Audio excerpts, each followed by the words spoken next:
لله وإنا إليه راجعون halkan lagu aasaya Maamo Cudbi Maxamed Cumar Allaha u naxariistay Maamo Cudbi Maxamed Cumar oo sidoo kale loo garanayay Maama Xaliimo ayaa wiilkeedu ku dilay magaalada Kismaayo gacan ku dhiiglahan ayaa dilka hooyadiisa u adeegsaday mindi uu kaga dhuftay qaybta kore ee jirkeeda isla markaasna ay u dhimatay ninkan dilka geystay ayaa dhaqan celin ahaan looga keenay dalka dibadiisa lamana garanayo sababta dhabta ee ka dambeysay in uu hooyadiisa dil u geysto laamaha ammaanka ayaa gacanta ku dhigay dambiilihii falkan geystay waxaana ku socota baaritaano ku aadan sababta ka dambeysa in uu dilo hooyadiisa waa kuwan qaar ka mid ah bulshada Soomaaliyeed oo tacsiyo tiiraanyale u diray eheladii iyo qaraabadii ay ka baxday Maamo Cudbi Maxamed Cumar waxaan joognaa isbitaalka magaalada Kismaayo oo maxaan ku dhamaanto Maama Xaliimo uu ku dilay wiilkeeda oo Xasan la dhaho oo anagu maamadaas ehel aan ahayn maxaan ku dhahaa inna ilaahi wa inna ilaahi raaji'un inna nafsa daaqatu mawt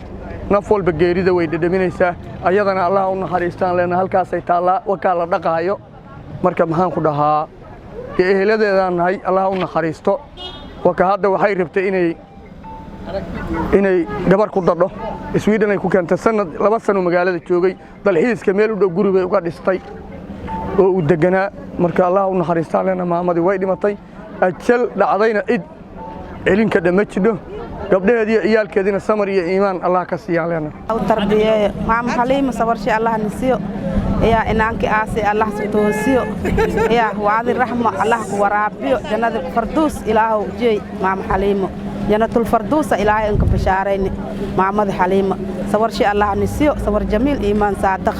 إنك آسي أن الله ستوسيو إن الله ما أخذ وله ما أعدى وكل شيء عنده بأجل مسمى ما أنت هلكم وحاكد على الجيرين حدين له ومدة الصوماليات في النادي الكوة إلهي سبحانه وتعالى وحنكبر يد حليمه إنه الرحمن حريص واسع عن السيو ما أنت كسمايو دعدين دعضو أرجع حلبة كد عضي إلهي هون حريص تبان ولا إنه دمان فاميليا يومدا Soomaaliyeed waxaan leeyahay samriye iimaan rabbi ha ka siiyo marka waxaan leeyahay Ilaahay subhanahu wa ta'ala ha u raxmado dhamaan faamiligana Ilaahay subhanahu wa ta'ala samriye iimaan ha ka siiyo saadiqa waxaan kaloo leeyahay halkan umada Soomaaliyeed fariin uga diraya dadka xanuunsan inaysan faamiliga aysan ku sii deyn maamooyinka dumarka inaysan ku sii deyn oo ay maxaan ku sheegay ka warhayaan Cudbi Maxamed Cumar Allah u naxariisto Ilaahay jannadii firdawsa ugu bishaareeyo intee ka baxdana Ilaahay samir iimaan ha siiyo waxa weeye musiibo askar meesha ka dhacday wax walbana qadar Allah ku ima ku dhacda marka waxaan leenahay Ilaahay ha u naxariisto Ilaahay ha u naxariisto Ilaahay dadkii ehelka ahaa ee ka baxdana Ilaahay samir iimaan ha siiyo dhacdadan ayaa ah mid aad looga naxo waxaana waalidiinta Soomaaliyeed ku haboon in ay ku dadaalaan tarbiyada carruurtooda isla markaasna ay iska ilaaliyaan dadka dhimarka looga jiro oo ku sugan guriyaha kuwaas oo markasta qaadi kara tallaabo noocan oo kale ah Idriis Maxamed Xasan warbaahinta Shabeelle Kismaayo